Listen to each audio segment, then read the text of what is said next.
We have gone a full circle of criminality in Igbo land. We are reaping what we sowed. Joe Igbokwe. Welcome to the news and please subscribe to our channel. To get notified when we post hot juicy news updates, please click on the notification bell. A chieftain of the All Progressive Congress APC in Lagos State, Joe Igbokwe, has revealed that he knew that a day will come when there will be outrage in Igbo land regarding the security challenges facing the region.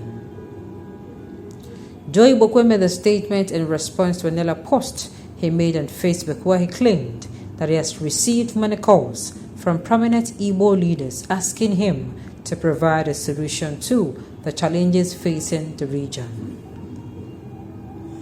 According to him, he has received many calls yesterday regarding the tragedy happening in the southeast, and all people that called him are asking him to provide a solution. Joe Igbokwe stated that he knew that a day like this will come after seeing what has been happening in the region. We have gone a full circle of criminality. Let us reap what we deliberately sowed. A bountiful harvest, I suppose. They are seeing what I saw 2 years ago. May God heal Igbo land, he wrote. Joe Igbokwe post writes, outrage in Igbo land. I know that a day like this will come.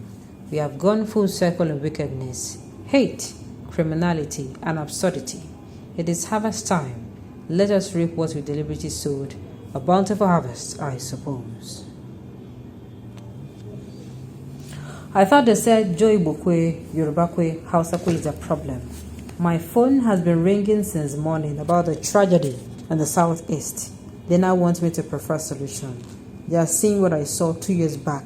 God will heal Igbo land. Now, the thing is, you said they're telling you to prefer a solution, of which I do not see where you are preferring it. Instead, should I permit me to use the word, you're actually mocking them? Yes. You see, people's problem, People's problem is, the thing is, even if he comes out, the fact that he did not at least prefer at least a solution to the problem is annoying.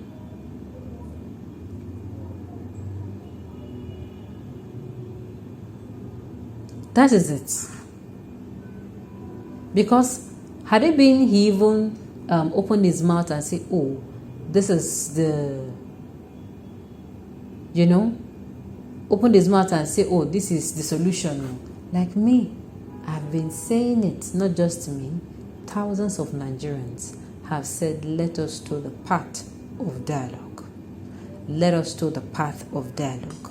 The path of dialogue remains the most cost-effective, most effective way that one can, try. And at the end of the day, you will not lose.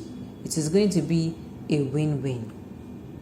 Yes, a win-win in such a way that, number one, the problems of these people who have been crying marginalized, they're going to be known to you. First of all, it is no longer going to be.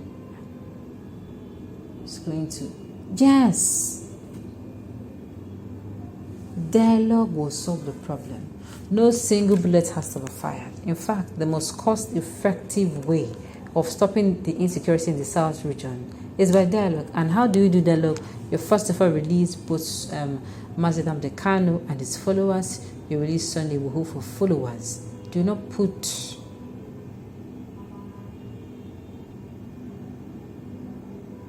Do not, how am I even going to put it?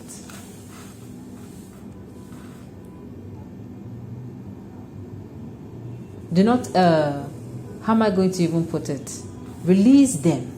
Then you call for dialogue. They can listen to you. The leader of Yoruba nation, in the person of Sunday Igboho, will go to his people and say, this is me, your flesh and blood. Let's hear what this man has to say. The leader of the indigenous people of Biafra will say, this is me, flesh and blood. Let's listen to what they have to say. If anything now continues outside, you will now know that this is actually, yes, it is going to be traceable.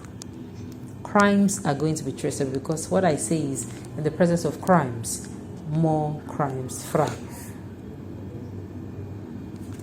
Yes. He did not even come out to say anything. I was thinking, okay, he was going to come out and say, oh, this is the reason, oh, this is one thing. At the end of the day,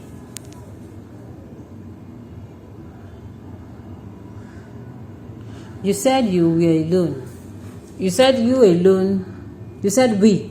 You alone knows what you're talking about. Politicians like you. Sincerely, I don't know. At this point, I no longer know. But I still feel like I still feel that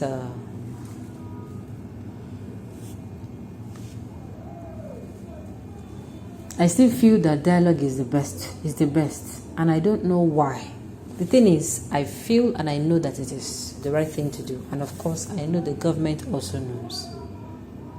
The government also knows it is one of the things, or one of the issues that, or one of the suggestions that people have been giving to the government, and they have refused to take it. While I'm coming out to say this and sound like this most of the time, is because this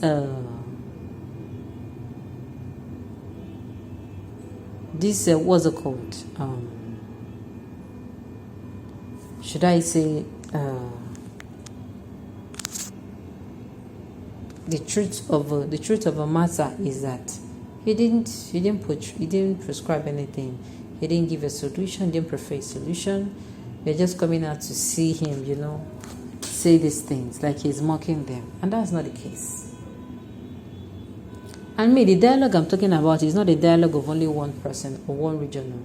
It's a dialogue of all the entire, everything. All the whole geopolitical zones in Nigeria. Yes, that way, in the next 2 years, we're not going to come and have one. Because I feel if you only treat the one for the indigenous people of Biafra this time around, in the next 1 year plus and 2 years, I strongly believe that another group will start, saying we are also marginalized as well. That is just it. So he's not giving them anything. He's only she's the one that is making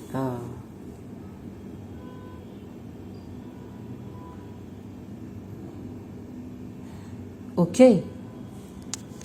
So, as I have suggested, I just hope the government will just listen. A lot of people, not just me, people who are in power, people who are not in power, people who, they don't even have any business with power.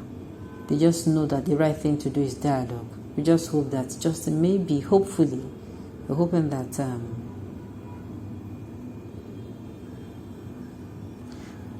yes, he knows what to do, and for reasons best known to him, he does not want to do it. Hopefully, he finds that nudge just comes, and he chooses the part of dialogue, and the crisis in the southeastern region stops, then so that we can focus on the crisis in the crisis in the what's it called? The crisis in the north. Okay, on this note, we've come to the end of the news. We say thank you for tuning in to listen. Until I come your way next time, enjoy the rest of your day.